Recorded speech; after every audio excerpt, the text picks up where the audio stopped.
সুদিবস। আশা করি আপনারা সবাই ভালো আছেন। এই ভিডিওটি এই চ্যানেলের সর্বপ্রথম ভিডিও। সে কারণে আপনাদের অনেকের হয়তো কিছুটা কনফিউশন থাকতে পারে যে এই চ্যানেলে এসে আপনারা ঠিক কী দেখতে পাবেন বা কী আশা করা যেতে পারে এই চ্যানেল থেকে। আমি আমার চ্যানেলের যে ডিসক্রিপশন যেই অংশটি আছে সেখানে লিখিত আকারে দেওয়ার চেষ্টা করেছি, কিন্তু আপনাদের সুবিধার্থে আবার বলছি যে এই চ্যানেলে আমি সিম্পলি একটি বই নিব এবং সেই বইটি আপনাদেরকে ন্যারেশন করে শোনাবো, অর্থাৎ বই পড়ে শোনাবো। এখন এই জিনিসটা আমার মাথায় আসলো কি করে? আমার ধারণা, যেরকম অনেক মানুষ গান শুনতে পছন্দ করে, এটা তাদের জন্য একটা বিনোদনের মাধ্যম হয়তো। তো ঠিক যেভাবে অনেক মানুষ গান শুনতে পছন্দ করে, ঠিক সেভাবে অনেক মানুষ বই পড়া শুনতে পছন্দ করে, গল্প শুনতে পছন্দ করে, ন্যারেশন শুনতে পছন্দ করে। তো মূলত সেরকম একটি চিন্তা থেকেই আমার এই উদ্যোগ। আর আমি আসলে জানি না যে এতে সফল হব না বিফল। আমি সফলতা বা বিফলতার জন্য এই কাজগুলো করছি না। এটা করার আমার কারণ হচ্ছে সিম্পলি একটি শখের বশে আমি এই জিনিসটা করছি। আমার বই পড়তে, ন্যারেশন করতে ভালো লাগে। তো সে কারণে এই চ্যানেলে আমি এরকম কন্টেন্টই আপাতত করছি। এটা সবসময়ই থাকবে এবং পরবর্তীতে আমি এখনও আসলে শিওর না যে পরবর্তীতে কী করব। হয়তো বিভিন্ন জায়গায় যে ঐতিহাসিক যেসব জায়গা আছে সেখানে যেয়ে কিছু ভিডিও তৈরি করতে পারি, কিন্তু আপাতত আমরা বুক ন্যারেশনের দিকেই বেশি ফোকাস করব। এবং আপনারা যদি আমার বুক ন্যারেশন পছন্দ করেন সেক্ষেত্রে অবশ্যই আমার চ্যানেলটি সাবস্ক্রাইব করবেন এবং কমেন্ট বক্সে আপনাদের মতামত লিখে যাবেন যে আপনারা কী ধরনের পরিবর্তন দেখতে চান বা কী করলে ভালো হয় না হয়, এটা আমি আপনাদের কাছ থেকে শুনতে চাই। তো আপনারা দয়া করে কমেন্ট বক্সে অবশ্যই জানিয়ে যাবেন আপনাদের মতামতগুলো। তাহলে আমরা শুরু করি। যেই বই দিয়ে আমরা শুরু করব সর্বপ্রথম সেটা হচ্ছে এটি। আমি জানি না এটা হয়তো উল্টো আসতে পারে, কিন্তু আপনাদের সুবিধার্থে আমি বলে দিচ্ছি। বিলেতের প্রথম বাঙালি বণিক, ইংরেজি ভাষার প্রথম ভারতীয় লেখক শেখ দিন মোহাম্মদ বৃত্তান্ত, হারুন রশিদ লিখেছেন এই বইটি। খুব সুন্দর একটি বই। আমি বইটি পড়া এখনও শেষ করিনি, কিন্তু যতদূর পড়েছি খুব ইন্টারেস্টিং। এটা ইন্টারেস্টিং আরও বেশি এই কারণে যে এটা খুব অ্যাডভেঞ্চারাস, কিন্তু ফিকশনাল অ্যাডভেঞ্চার না। এটা একেবারেই বাস্তব ঘটনা, সত্যি ঘটনা, একটা মানুষের জীবনী। সো আমার কাছে মনে হয় ওই জায়গা থেকে দেখলে এই বইটা খুবই মূল্যবান। একটা মানুষের বাস্তব জীবনের যেসব বাস্তব অ্যাডভেঞ্চার, সেটা যে কোনো মানুষের জন্য পড়তে আমার মনে হয় যে খুব ভালো লাগার কথা। তাহলে আমরা এটা দিয়েই আমাদের প্রথম পর্ব শুরু করছি। বইটি বাতিঘর প্রকাশনী থেকে প্রকাশিত হয়েছে। তো সর্বপ্রথম যেই জায়গা দিয়ে শুরু করতে চাচ্ছি সেটা হচ্ছে লেখকের কিছু কথা। আমার শেখ দিন মোহাম্মদ আবিষ্কার। এখানে উনি বলেছেন যে আরেকটা জিনিস, আপনাদের হয়তো মনে এই প্রশ্নটা জাগতে পারে যে এই বইটি কেন বা শেখ দিন মোহাম্মদ কে, তিনি আমাদের ইতিহাসের জন্য একজন গুরুত্বপূর্ণ মানুষ কী জন্য। সেটির উত্তর আপনারা এখানে একটা সারাংশ হিসেবে পাবেন। বইয়ের আমরা যত গভীরে যাব তত আমরা শেখ দিন মোহাম্মদের জীবনের ব্যাপারে জানতে পারবো, তার চরিত্র, তার অভ্যাস, তার বিভিন্ন কর্ম, সেগুলোর ব্যাপারে আমরা জানতে পারবো। কিন্তু এখানে মোটামুটি একটা সারাংশ আকারে খুব সুন্দর করে লেখক বুঝিয়ে দিয়েছেন যে শেখ দিন মোহাম্মদ আমাদের জন্য একজন গুরুত্বপূর্ণ ঐতিহাসিক ব্যক্তিত্ব কেন। তাহলে আমি সেটা দিয়ে শুরু করছি আজকে।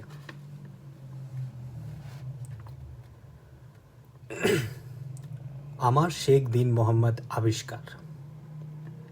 1769 সালে মাত্র 11 বছর বয়সে বাড়ি থেকে পালিয়ে ইস্ট ইন্ডিয়া কোম্পানির সৈন্যদলে যোগ দিয়েছিলেন দিন মোহাম্মদ নামের এক কিশোর। 15 বছর ব্রিটিশ সৈন্যবাহিনীতে কাজ করার পর ইউরোপ পাড়ি দিয়েছিলেন 1784 সালে। 1794 সালে আয়ারল্যান্ড থেকে ট্রাভেলস অফ দিন মোহাম্মদ নামে গ্রন্থ লিখে প্রথম ভারতীয় ইংরেজি লেখক হিসেবে ইতিহাস গড়েছিলেন। 1810 সালে লন্ডনে প্রথম ভারতীয় রেস্তোরাঁ প্রতিষ্ঠা করেছিলেন তিনি। কয়েক বছর পর ব্রাইটন শহরে গড়ে তুলেছিলেন দিন মোহাম্মদস বাথ হাউস। সেই বাথ হাউসের নিয়মিত গ্রাহক ছিলেন ইংল্যান্ডের রাজা চতুর্থ জর্জ। 1821 সালে রয়্যাল প্যাভিলিয়নে ইংল্যান্ডের রাজা চতুর্থ জর্জের শ্যাম্পু সার্জন হিসেবে সুখ্যাতি অর্জন করেছিলেন। 18 শতকে ভারতবর্ষ ছেড়ে ইউরোপে অভিবাসী হওয়া কীর্তিমানেই বাঙালি বিস্মৃতির অতলে হারিয়ে গিয়েছিলেন। প্রায় 200 বছর পর তাকে আবারও নতুন করে আবিষ্কার করেন আমেরিকান ইতিহাস গবেষক প্রফেসর মাইকেল এইচ ফিশার। তার লেখা the first Indian author in English, Dean Mohammad 1759 to 1851 এবং the travels of Dean Mohammad an 18th century journey through India, এই গ্রন্থ দুটির মাধ্যমে দীন মোহাম্মদের জীবনের আরও অনেক চমকপ্রদ বিষয় আবিষ্কৃত হয়। খ্যাতিমান ইতিহাসবিদ উইলিয়াম ডারলিম্পল 1998 সালে মাইকেল ফিশারের বইয়ের রিভিউ লিখতে গিয়ে বলেছিলেন, দীন মোহাম্মদ ছিলেন ট্রিপল ফার্স্ট, কারণ 3টি প্রথমের সাথে জড়িত ছিলেন তিনি। 1, তার লেখা বইটি ছিল কোনো ভারতীয়ের ইংরেজিতে লেখা প্রথম বই। 2, তিনি প্রথম ভারতীয় ব্যক্তি হিসেবে লন্ডনে রেস্তোরাঁ ব্যবসা শুরু করেছিলেন। এবং 3, আজকের দুনিয়ার জনপ্রিয় প্রসাধনী শ্যাম্পু শব্দটি দীন মোহাম্মদের কাছ থেকে সারা বিশ্বে ছড়িয়েছিল। ইতিহাস গবেষক অধ্যাপক সিরাজুল ইসলাম তার সাথে আরও 2টি যোগ করে বলেছিলেন, ভারতীয়দের মধ্যে শেখ দীন মোহাম্মদই সর্বপ্রথম ইউরোপের স্কুলে পড়াশোনা করেছিলেন এবং তিনিই প্রথম ভারতীয় যিনি কোনো ইউরোপিয়ান নারীকে বিয়ে করেছিলেন। এরকম অনেকগুলো প্রথম হওয়ার দাবিদার দীন মোহাম্মদ সম্পর্কে আমি প্রথম জানতে পারি অধ্যাপক সিরাজুল ইসলামের ঐতিহাসিকের নোটবুক থেকে। তাকে নিয়ে তিনি খুব চমৎকার তথ্যবহুল একটি নিবন্ধ লিখেছিলেন। কিন্তু অধ্যাপক সিরাজুল ইসলাম যখন নিবন্ধটি লেখেন তখনও প্রফেসর ফিশারের বইটি প্রকাশিত হয়নি। ফলে তখনও পর্যন্ত দীন মোহাম্মদ ও তার পরিবার সম্পর্কে বেশ কিছু তথ্য অজানা ছিল। তিনি জানিয়ে রেখেছিলেন, মার্কিন প্রফেসর ফিশারের গবেষণা প্রকাশিত হলে আরও অনেক তথ্য জানা যাবে। ঘটনাচক্রে দীন মোহাম্মদকে আমি দ্বিতীয়বার আবিষ্কার করি প্রফেসর ফিশারের মাধ্যমে। বছর 2 আগে দীন মোহাম্মদকে নিয়ে এই কাজের সূত্রে তার সাথে আমার যোগাযোগের সূত্রপাত। প্রথম চিঠির জবাবে তিনি জানিয়েছিলেন 27 বছর আগে তিনি যখন কাজটা করছিলেন তখনই ভেবেছিলেন এই কাজ বাংলাদেশি পাঠকদের কাছে পৌঁছানো দরকার। তাই দীন মোহাম্মদকে নিয়ে আমার কাজকে তিনি স্বাগত জানান এবং এর সাথে স্বতঃস্ফূর্তভাবে নিজেকে যুক্ত করেন। মূলত তার সূত্র ধরে পাওয়া তথ্যের ভিত্তিতে দীন মোহাম্মদের জীবন আর কীর্তিকলাপ অনুসন্ধানের কাজ শুরু করি। মজার ব্যাপার হলো 200 বছরের বেশি সময় পার হয়ে গেলেও বর্তমান লন্ডন বা ব্রাইটন শহর এখনও দীন মোহাম্মদকে ভোলেনি। ব্রাইটনের সমুদ্র তীরে তার প্রতিষ্ঠিত বাথ হাউসের জায়গাটি এখন কুইন্স হোটেলের দখলে থাকলেও প্রবেশ পথে স্মৃতিফলকে লেখা, Sheikh Dean Mohammed, born in India, shampooing surgeon to George IV and William IV, opened his Indian medicated vapor baths here in 1821. Brighton শহরে তার নামে এখনও পাবলিক বাস চালু আছে। লন্ডনের পোর্টম্যান স্কোয়ারের যে স্থানে তিনি প্রথম ভারতীয় রেস্তোরাঁটি চালু করেছিলেন সেখানে এক স্মৃতিফলকে লেখা আছে, site of Hindustan coffee house 1810, London's first Indian restaurant owned by Sheikh Dean Mohammed. মূল ইংরেজি ট্রাভেলস অফ দীন মোহাম্মদ লেখা হয়েছিল সেকালের ইউরোপের লেখনরীতি এপিস্টেলারি বা চিঠির আকারে কোনো কাল্পনিক বন্ধুর উদ্দেশ্যে। বাংলা অনুবাদে ডিয়ার স্যার বা প্রিয় বন্ধু বাদ দেওয়া হয়েছে। প্রতিটি চিঠির উপরে ছিল নাম্বার, যেমন লেটার 1, লেটার 2। আমরা সেই নাম্বার রেখেছি। কোন চিঠিতে তার জীবনের কোন ঘটনা বা পর্যায়ের কথা বলা হয়েছে তা বোঝানোর জন্য প্রতিটি চিঠির শুরুতে শিরোনাম যোগ করা হয়েছে। 18 শতকের প্রাচীন ইংরেজি বাক্য গঠনের জটিলতা এড়াতে ভাবানুবাদ করে ক্ষেত্র বিশেষে সহজ বাংলার আশ্রয় নেওয়া হয়েছে। সম্পাদনা পর্বে যে ছবিগুলো যুক্ত করা হয়েছে তার মধ্যে কয়েকটি দীন মোহাম্মদের মূল গ্রন্থ থেকে নেওয়া। ভারতবর্ষের বিভিন্ন অঞ্চল নিয়ে আঁকা অন্য ছবিগুলোর একাংশ নেওয়া হয়েছে ব্রিটিশ লাইব্রেরি থেকে। কিছু ছবি নেওয়া হয়েছে উইকিপিডিয়া কমন্স এবং 18 শতকের বিভিন্ন কপিরাইট ফ্রি সংগ্রহশালা থেকে। বিলেতের এই বাঙালি বণিকের নামের বানান নানা সময় নানাভাবে লেখা হয়েছে। দীন মোহাম্মদ, দীন মাহমেদ, দীন মোহাম্মদ, দীন মোহাম্মদ ইত্যাদি। ইংরেজি উচ্চারণে বিবর্তিত হয়ে গেছে তার মূল নাম।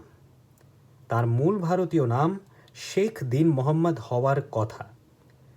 নামটার এই বানানে বাঙালি পরিচিত, তাই এ বাংলা বইয়ে শেখ দীন মোহাম্মদ রাখা হলো। শেখ দীন মোহাম্মদ বাঙালি হলেও বাংলা ভাষার মানুষের কাছে তিনি সম্পূর্ণ অচেনা মানুষ। তার জীবন শুরু হয়েছিল ভারতবর্ষের ব্রিটিশ উপনিবেশের সূচনা লগ্নে। তিনি কৈশোরে ভারতকে দেখেছেন, যৌবনে আয়ারল্যান্ডে কাটিয়েছেন, পরিণত বয়স থেকে শেষ জীবন কাটিয়েছেন ইংল্যান্ডে। এই 3 পর্বে তিনি যে বিচিত্র অভিজ্ঞতা নিয়ে জীবন অতিক্রম করেছেন, এই গ্রন্থে সেই জীবনের একটা সারাংশ দেওয়ার চেষ্টা করা হয়েছে। আশা করছি সুহৃদ পাঠক তার জীবনের বিচিত্র অভিজ্ঞতার পর্বগুলো উপভোগ করবেন। হারুন রশিদ, চট্টগ্রাম, অগস্ট 2024।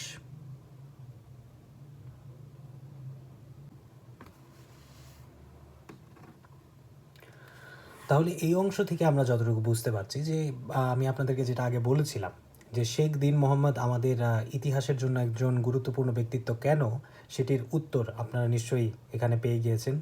যে ট্রিপল ফার্স্ট হিসেবে বলা হয়েছে এখানে, যে ইংল্যান্ডের প্রথম ভারতীয় বা বাঙালি রেস্টুরেন্ট তিনিই দিয়েছিলেন, যেটি সম্ভবত 1810 সালে, 1810 সালেই লন্ডনের প্রথম ভারতীয় রেস্তোরাঁ প্রতিষ্ঠা করেছিলেন তিনি। এবং তার পরবর্তীতে 1821 সালে রয়্যাল প্যাভিলিয়নে ইংল্যান্ডের রাজা চতুর্থ জর্জের শ্যাম্পু সার্জন হিসেবে সুখ্যাতি অর্জন করেছিলেন। আপনারা বুঝতে পারছেন যে তার একটা মানুষের যে সমাজে একটা রিচ থাকে, যে আমরা বলি না যে আমার অমুক মন্ত্রীর সাথে অমুক নেতার সাথে আমার যোগাযোগ আছে, আমি এটা করতে পারি, আমি সেটা করতে পারি, আমি কি করতে পারি সেটা বলছি না, কিন্তু ওনার যে কানেকশনস, সোশ্যাল কানেকশন বলেন, পলিটিক্যাল কানেকশন বলেন, সেটা কতটুকু ছিল এটা আপনি বুঝতে পারছেন যে উনি রাজার পার্সোনাল শ্যাম্পু সার্জন ছিলেন। তো সেটা থেকে আমরা বুঝতে পারছি যে শেখ দীন মোহাম্মদ ইংল্যান্ডের মানুষের কাছেও, ইংল্যান্ডের ইতিহাসেও একজন গুরুত্বপূর্ণ মানুষ, যিনি রাজার ব্যক্তিগত একজন সহকারী বলা যেতে পারে, একজন শ্যাম্পু সার্জন ছিলেন। এবং তার পাশাপাশি আমরা আরও জানতে পারি যে তিনি সর্বপ্রথম ইংল্যান্ডে গিয়ে পড়াশোনা করেন। কোনো ভারতীয় বা কোনো বাঙালি সর্বপ্রথম ইংল্যান্ডে গিয়ে পড়াশোনা শুরু করেছিলেন। এটি শেখ দীন মোহাম্মদ সর্বপ্রথম ব্যক্তি। এবং তার পাশাপাশি আরও একটি রেকর্ড তার নামে আছে যে সর্বপ্রথম তিনি কোনো ইংল্যান্ডের নারী বা বিলেতি নারীকে বিবাহ করেন। তার আগে সম্ভবত কেউই এই জিনিসটি করেনি। এবং আরেকটা ইম্পর্টেন্ট জিনিস, যেটা আমি ব্যক্তিগতভাবে শেখ দীন মোহাম্মদকে যেভাবে চিনি, সেটার একটা উদাহরণ এখানে দেখতে পাচ্ছি, যে আজকের দুনিয়ার জনপ্রিয় প্রসাধনী শ্যাম্পু শব্দটি দীন মোহাম্মদের কাছ থেকে সারা বিশ্বে ছড়িয়েছিল। এটা বাঙালি হিসেবে আমার মনে হয় অবশ্যই একটা গর্বের বিষয়, যে আমাদের এখান থেকে আমাদের একজন মানুষ শ্যাম্পুর মতো একটা অতি জরুরি জিনিস, এটা এখান থেকেই সেই শব্দটি প্রচলন হয়েছিল। এটা খুবই সুন্দর একটি বিষয়। তো যাই হোক, তো এই বইটি লিখতে গিয়ে হারুন রশিদ সাহেব, যিনি এই বইয়ের লেখক, তিনি কোত্থেকে ওনার সোর্সগুলা কালেক্ট করেছেন সেটার ব্যাপারে একটা আইডিয়া দিয়েছেন। এবং বলতেই হবে যে ওনার সোর্সগুলা খুবই স্ট্রং। একজন রিসার্চ করছেন, মাইকেল এইচ ফিশার নামের একজন প্রফেসর, আমেরিকান একজন প্রফেসর, তিনি শেখ দীন মোহাম্মদকে নিয়ে রিসার্চ করছেন। তো এবং সেই রিসার্চেরও উনি যেসব সোর্সেসগুলো দিয়েছেন, অবশ্যই এনাদের মতো লেখকরা কিন্তু খুব মাপ টাপ না করে খুব মেপে কাজ করেন। ওনারা প্রত্যেকটা জিনিস চেক করেন যে আমি যা লিখবো, আমি যে বিষয় লিখবো, সেটা যে সত্যি বা সেটা যে সঠিক, সেটার ব্যাক আপ করার মতো আমার কাছে সোর্স আছে কি না। তো আমার কাছে মনে হয় যে আর উনি ইংল্যান্ডের লাইব্রেরির কথা বলেছেন, অনেক গুরুত্বপূর্ণ জায়গা, অনেক গুরুত্বপূর্ণ সোর্সের কথা উনি বলেছেন যে এই জায়গা থেকে উনি শেখ দিন মোহাম্মদের ব্যাপারে ইনফরমেশন এনেছেন এবং সেটি এই বইয়ে প্রকাশ করেছেন। তো ওনার সোর্সগুলো খুবই স্ট্রং। এমন একজন মানুষ যিনি অনেক সময় নিয়ে রিসার্চ করেছেন শেখ দিন মোহাম্মদকে নিয়ে, তার সাহায্য উনি নিয়েছেন মার্কিন একজন প্রফেসর, যিনি অবশ্যই একজন খুব অভিজ্ঞ ব্যক্তি হবেন। আমি ব্যক্তিগতভাবে আসলে প্রফেসর ফিশারের ব্যাপারে আমি জানি না, কিন্তু আমি ধারণা করছি যে উনি আসলেই খুবই জ্ঞানী একজন মানুষ হবেন। এবং খুব সুন্দর একটি বিষয় যেটা আমরা এখানে দেখতে পাই যে ব্রাইটন শহর এবং লন্ডন শহর, এই দুই শহর কিন্তু শেখ দিন মোহাম্মদকে এখনও ভোলেনি। এটা আমি জানি আপনারা কেউ মাইন্ড করবেন না, কারণ এটা একটা বাস্তব সত্য কথা। আমাদের বাঙালিদের এটা শেখা উচিত যে একটা মানুষকে কিভাবে তার সম্মান দিতে হয়, কিভাবে মনে রাখতে হয়। এইটা আমার মনে হয় এই ব্রিটিশদের থেকে আমাদের শেখা উচিত। আর এটা খুবই আইরনি একটা হয়ে গেল যে ব্রিটিশদেরকে সারা পৃথিবী, এমনকি আমরা নিজেরাও তাদের 200 বছরের শাসনের সাবজেক্ট ছিলাম। এবং এটা 200 বছরের শাসনের একেবারে শুরুর দিকের যে সময়টা, সেই সময়কে নিয়ে, সেই সময়টা এই বইয়ের মূল বিষয় না, কিন্তু শেখ দিন মোহাম্মদের জীবনটা ওই সময় অ্যাক্টিভ ছিল যখন এসব কিছু শুরু হয়, ইস্ট ইন্ডিয়া কোম্পানির আগমন হয়। তো সে কারণে ওই সেই সময় ইস্ট ইন্ডিয়া কোম্পানি যখন প্রথম বাংলায় আসে বা ভারতে আসে, সে ব্যাপারেও কিন্তু আমরা অনেক আইডিয়া পাই। যাই হোক, তো আমরা যেখানে ব্রিটিশদেরকে খুব গালিগালাজ করি, অনেক সময় বলি যে তারা চুরি করে নিছে, অনেক অনেক কিছু হয়তো তারা করেছে এবং এটাকে অস্বীকার করছে না, কিন্তু এই যে বিষয়টা যে শেখ দিন মোহাম্মদের মতো একজন মানুষকে, বাইরে থেকে আসা একজন মানুষকে তারা এইভাবে ওয়েলকাম করেছেন, এইভাবে মনে রেখেছেন, তার প্রাপ্য সম্মানটা তাকে দিয়েছেন। বাঙালি হিসেবে তাকে হয়তো ফেলেও দিতে পারতো, কিন্তু তাকে নিশ্চয়ই শেখ দিন মোহাম্মদের মধ্যে কিছু একটা ছিল, যার কারণে ইস্ট ইন্ডিয়া কোম্পানির সেনাবাহিনী থেকে শুরু করে কিং জর্জ পর্যন্ত তার প্রতি একটা ইতিবাচক মনোভাব পোষণ করতেন। নিশ্চয়ই তার মধ্যে কিছু একজন ছিলেন। বাঙালি বলে কথা, বাঙালিদের মধ্যে যারা ব্রাইট হয় তাদের মতো ব্রাইট পাওয়া খুব টাফ। এটা আবার বাঙালির একটা বিশাল বড় খুব সুন্দর একটা দিক। কিন্তু আমাদের অবশ্যই সভ্য হওয়া উচিত। আমরা এখন খুব একটা সভ্য অ্যাক্ট করছি না। তো এই দুইটা ঘটনা থেকে আমার কাছে মনে হয় যে আমরা সভ্য মানুষ হওয়া কিভাবে, সভ্য মানুষ হওয়াটার দরকার কেন, সভ্য মানুষ কিভাবে হতে হয়, এটার একটা উত্তর আমরা এই দুই শহরের যেই এক্সপ্রেশন, তারা শেখ দিন মোহাম্মদকে যেইভাবে দেখে, যেইভাবে এক্সপ্রেস করে তার প্রতি তাদের ভালোবাসা, তাদের সম্মান, এখান থেকেই আমাদের শেখা উচিত। তো যাই হোক, আমরা মোটামুটি এই অংশ থেকে এই আইডিয়াটাই পাই যে এই বইটি কেন গুরুত্বপূর্ণ, শেখ দিন মোহাম্মদ কেন গুরুত্বপূর্ণ, শেখ দিন মোহাম্মদকে নিয়ে যে লেখক লিখেছেন, এই তথ্যগুলো উনি কোত্থেকে পেয়েছেন, সব কিছুর ব্যাপারে একটি স্পেসিফিক এবং ডিটেইলড আকারে উনি লিখেছেন। সেটা খুবই ভালো। হারুন রশিদ সাহেব একজন খুবই কনসিয়াস একজন লেখক এবং খুবই বলতে আমার কাছে মনে হচ্ছে যে উনি লেখার যে আর্টটা, এটার ব্যাপারে খুব বেশি অনেক অনেক ভালো। উনি এই আর্টটা খুব ভালো করে জানেন আমার কাছে মনে হয়। তো যাই হোক, এটি ছিল লেখকের কথা। এখন বইটা একরকম শুরু হয় এখান থেকে, যেটির হেডলাইন হচ্ছে বিলেতে ভারতীয় অভিবাসনের আদি কথা।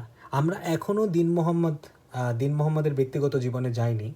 এই অংশে আমরা জানতে পারবো যে প্রথম দিকে যারা ইংল্যান্ডে বা বিলেতে যেই বাঙালিরা বা যেই ভারতীয়রা গিয়েছিল, তারা কারা, তারা কিভাবে গিয়েছে এবং যারা গিয়েছে তাদের কি হয়েছে, সেটার ব্যাপারে অনেক তথ্য আমরা এই অংশ থেকে পাব।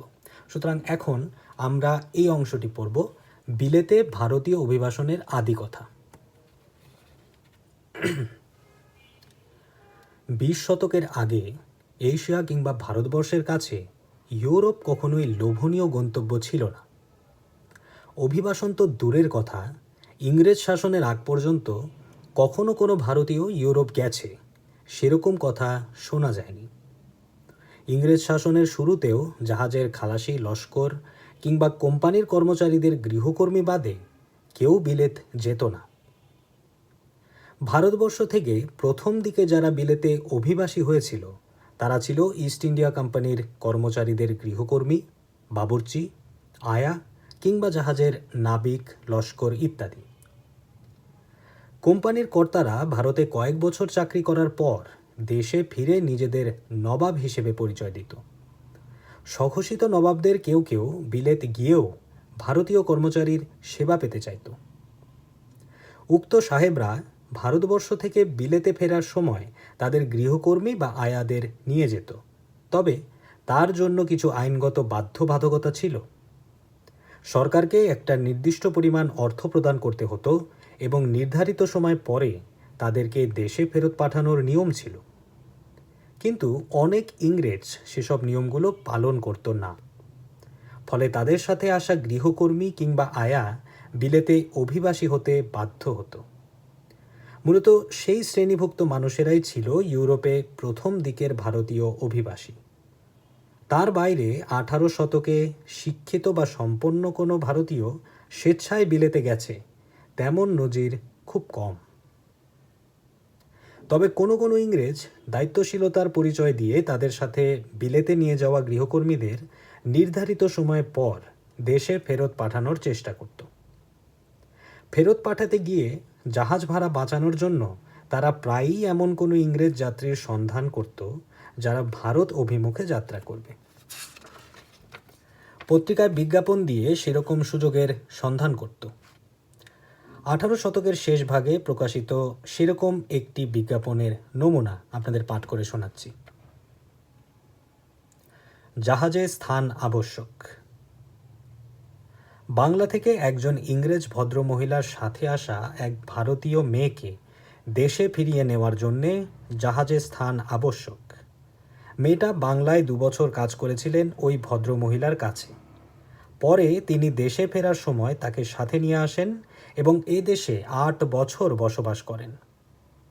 মেয়েটি কোনো অপরাধ করে কর্মচ্যুত হয়নি, বরং তাকে এখন প্রয়োজন হচ্ছে না বলে দেশে ফেরত পাঠানো হচ্ছে। মেয়েটি এক ফরাসি ভদ্রমহিলার কাছে 12 মাস কাজ করেছে। সে ফরাসি ভাষায়ও মোটামুটি কথা বলতে পারে। মেয়েটা চুল কাটতে পারদর্শী, রান্নাবান্না পারে, রুটি বানাতে পারে, কাপড় ধুতে পারে। মেয়েটা ভারতগামী যে কোনো ইউরোপিয়ান ভদ্রমহিলার কাজে আসার উপযুক্ত এবং তাদের বাচ্চাদের দেখে রাখার যোগ্য। মেয়েটা যতক্ষণ দেশে ফেরার সুযোগ পাচ্ছে না ততক্ষণ পর্যন্ত তার বর্তমান মনিবের কাছে থাকবে। বর্তমান মনিব তার কাজকর্মের ওপর বিশেষভাবে সন্তুষ্ট। এটি যে প্রথম বিজ্ঞাপনটা সেটি পড়লাম। পরবর্তী অংশে যাচ্ছি। কোনো কোনো ক্ষেত্রে দেখা যায় অল্প বয়সী ছেলেদেরও বিলেতে নিয়ে যাওয়া হয়েছিল দাস বা গৃহকর্মী হিসেবে। তাদের মধ্যে কেউ কেউ পালানোর চেষ্টাও করেছিল। 1795 সালের মর্নিং ক্রনিকলস পত্রিকায় সেরকম পালিয়ে যাওয়া এক গৃহকর্মীকে নিয়ে বিজ্ঞাপন দেওয়া হয়েছিল। সেই বিজ্ঞাপন আপনাদের পাঠ করে শোনাচ্ছি। ধরিয়ে দিন। 18 ফেব্রুয়ারি পোর্টম্যান স্কোয়ারের বেকার স্ট্রিটে মিসেস রামজের বাড়িতে কর্মরত হায়দার নামের 18 বছর বয়সী কৃষ্ণবর্ণের এক বাঙালি চাকর ছেলে পালিয়ে গেছে। যাওয়ার সময় সে তার পরনের উর্দি এবং অন্যান্য কাপড় চোপড়, তার মনিবের জিনিসপত্র নিয়ে গেছে। অতএব এই মর্মে সবাইকে সতর্ক করা হচ্ছে, যদি কেউ তাকে আশ্রয় দেয় কিংবা কর্মে নিয়োগ দেয় তার বিরুদ্ধে আইনগত ব্যবস্থা গ্রহণ করা হবে। হায়দার নামের ছেলেটির বয়স 14 বছর, উচ্চতা 5 থেকে 5.5 ফুট, দেখতে ছিপছিপে গড়ন, ভাঙা ভাঙা ইংরেজিতে কথা বলে, তবে মুরিশ, যেটি সম্ভবত ফার্সি ভাষা, মুরিশ ভাষায় অনর্গল কথা বলতে পারে।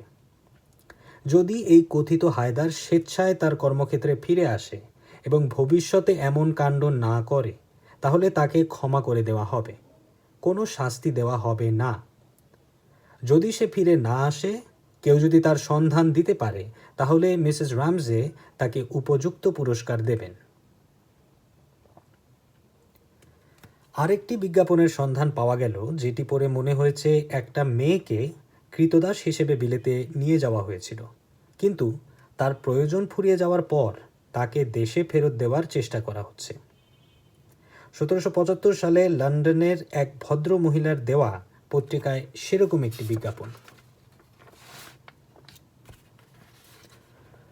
এমন কোনো ভদ্রমহিলা আছেন যিনি এই সময় ভারতবর্ষে যাচ্ছেন, যার কাজের লোকের প্রয়োজন? তার জন্য একজন সুযোগ্য গৃহকর্মীর সন্ধান আছে।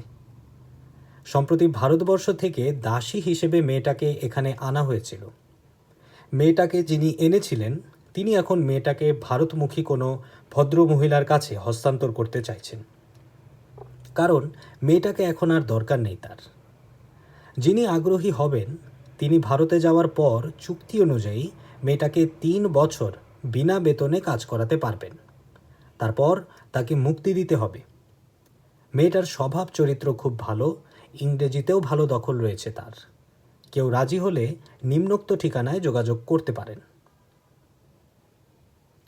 কৃতদাস হিসেবে ভারতীয়দের ইউরোপে নিয়ে যাওয়ার আরও কিছু ঘটনার সন্ধান পাওয়া যায় 17 শতকের পত্রিকায়।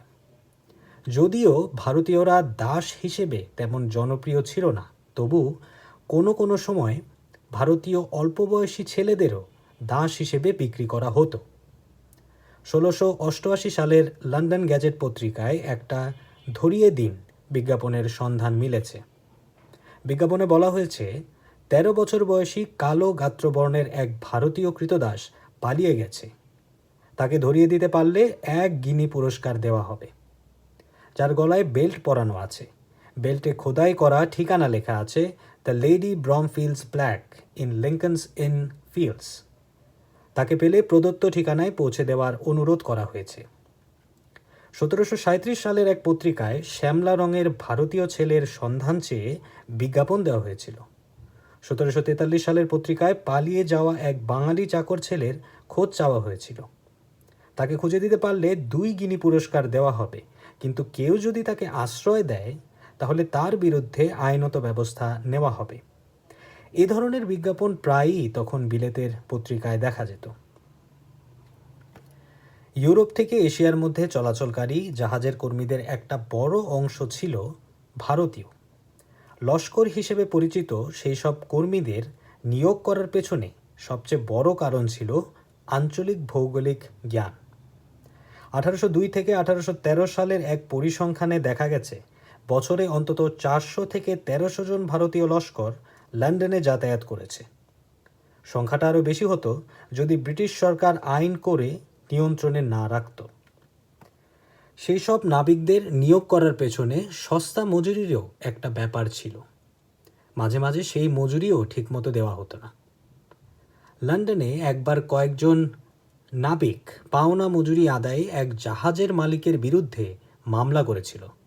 ঘটনাটি প্রকাশিত হয়েছিল 1785 সালে লন্ডনের মর্নিং ক্রনিকলস পত্রিকার ডিসেম্বর সংখ্যায়। 1785 সালের নভেম্বর মাসে সোভানি নামের এক ভারতীয় লস্কর আরও 4 জনকে সাথে নিয়ে কুইন স্কোয়ারের উইলিয়াম মোফাটের বিরুদ্ধে তাদের পাওনা মজুরি আদায়ের জন্য আদালতে অভিযোগ দায়ের করে। অভিযোগে বলা হয় কেন্ট জাহাজের মালিক মোফাট সাহেব বিগত 1784 সালের জুলাই মাস থেকে তাদের মজুরি থেকে বঞ্চিত রেখেছেন। মোফাট সাহেব আদালতে জানান ওই জাহাজের আরও 2 জন মালিক আছে, তারাই বকেয়া মজুরির জন্য দায়ী। তিনি এর সমর্থনে কাগজপত্র দাখিল করেন, কিন্তু জুরিগণ মোফাট সাহেবের কথা বিশ্বাস করেননি। তারা লস্করদের পক্ষে রায় দেন। আদালতের রায়ে লস্করেরা প্রত্যেকে 20 পাউন্ড 10 শিলিং করে পেয়েছিল। যেসব লস্করকে জাহাজ করে লন্ডনে নিয়ে যাওয়া হতো তাদের অধিকাংশেরই ইংরেজি ভাষা জ্ঞান ছিল না। ফিরতি জাহাজে আসার জন্য তাদেরকে কয়েক মাস পর্যন্ত অপেক্ষা করতে হতো। সেই সময়ে তাদের পূর্ব লন্ডনের দরিদ্র বস্তি এলাকায় বসবাস করতে হতো। মাঝে মধ্যে টাকা পয়সা জামা কাপড়ও লুট হয়ে যেত। মানুষগুলো নিঃস্ব হয়ে পড়ত। সেরকম কিছু শরণার্থী দলের পুনর্বাসনের জন্য তাদেরকে ইংল্যান্ড থেকে আফ্রিকার কোনো দেশে পাঠিয়ে দেওয়ার ঘটনাও আছে। এক বাঙালি নাপিতের কথা জানা যায় যে লন্ডনে জন লেমন নামে পরিচিত ছিল। এই নৌবাহিনীর জাহাজে লন্ডনে গিয়ে আটকা পড়েছিল এক নৌবাহিনীর জাহাজে লন্ডন গিয়ে আটকা পড়েছিল সে। পরবর্তীতে তাকে সিয়েরা লিওনে পাঠিয়ে দেওয়া হয়েছিল আটকে পড়া একটা দলের সাথে। হিসেবের বাইরে আরও অনেক দুর্ভাগা কুলি, মজুর, খালাসি, লস্কর, আয়া, গৃহভৃত্য ইত্যাদি পেশার মানুষ বিক্ষিপ্তভাবে ইউরোপ আফ্রিকার নানান বন্দরে গিয়ে থিতু হয়েছিল। দুর্ভাগ্য, তাদের কথা ইতিহাসে ঠাঁই পায়নি।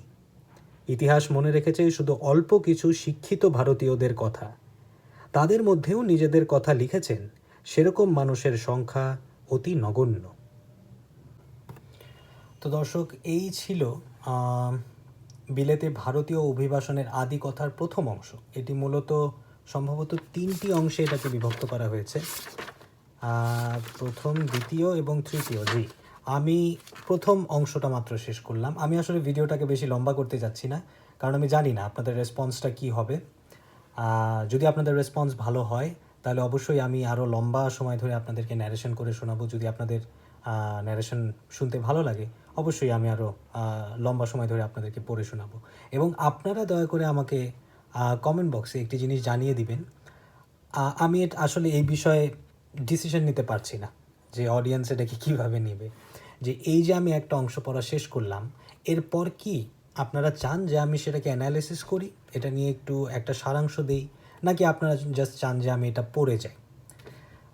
আমি জানি না আসলে আপনাদের, আমার কাছে দুইটাই ঠিক মনে হচ্ছে, কোনোটাই আমার কাছে ভুল মনে হচ্ছে না। কিন্তু আমি জানতে চাই যে আপনারা কী চান। তো আপনারা অবশ্যই কমেন্ট বক্সে আমাকে জানিয়ে দেবেন যে আপনারা এটার প্রত্যেকটি অংশ পড়া শেষ হওয়ার পর আপনারা কোনো অ্যানালিসিস চাচ্ছেন, নাকি আমি জাস্ট এটাকে পড়ে যাব, সেটি অবশ্যই কমেন্ট বক্সে জানাবেন। তো আজকে এ পর্যন্তই। আমরা যে বইটি দিয়ে শুরু করলাম, আরও একবার আপনাদেরকে দেখাই। হয়তো উল্টা আসবে, সম্ভবত উল্টা আসবে না, আমি জানি না। আমি দেখাইলাম আপনাদেরকে। এই বইটা আপনারা অবশ্যই কিনবেন, খুব সুন্দর একটি বই। বিশেষ করে যারা ইতিহাস নিয়ে পড়তে পছন্দ করেন তাদের জন্য এই বইটি খুব ইন্টারেস্টিং প্রমাণ হবে। খুব ইন্টারেস্টিং একটি বই। আর এটা কেবলমাত্র শুরু। আমি যত বেশি এই গল্পের গভীরে যাব, যত বেশি এই বইয়ে যত বেশি এই বই পড়তে থাকবো, যত এই গল্পের গভীরে যাব, আপনারা দেখতে পারবেন, বুঝতে পারবেন যে আসলে ওনার জীবনটা খুবই ঘটনাবহুল একটি জীবন ছিল। খুব অ্যাডভেঞ্চারাস একটা মানুষ, খুব অ্যাডভেঞ্চারাস একটা লাইফ ওনার ছিল। তো আজকে আমরা শুধুমাত্র প্রথম অংশটি শেষ করলাম। পরের পর্বে আমরা দ্বিতীয় অংশটি থেকে শুরু করব এবং দেখা যাক আমরা কত দূর পড়তে পারি।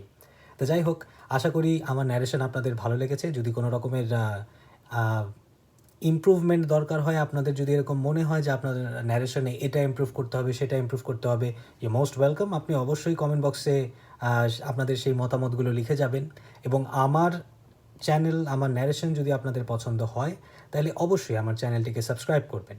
আমার চ্যানেলটিকে সাবস্ক্রাইব করলে আপনাদের সাথে আমার একটা কমিউনিকেশন হবে। আপনি নোটিফিকেশনস পাবেন আমার চ্যানেলের, না হলে নোটিফিকেশনসগুলো সম্ভবত পাবেন না। এবং আমি বা আপনি যেই কমিউনিকেশনটা চাচ্ছি যে আমাদের চ্যানেলের মধ্যে এবং আপনার মাঝে হোক, সেটা হয়তো সম্ভব হবে না। এ কারণে মূল পদক্ষেপটা আপনাকেই নিতে হবে। আপনার যদি পছন্দ হয় অবশ্যই চ্যানেলটাকে সাবস্ক্রাইব করবেন। তো আশা করি আপনারা সবাই ভালো থাকবেন। দেখা হচ্ছে পরবর্তী পর্বে।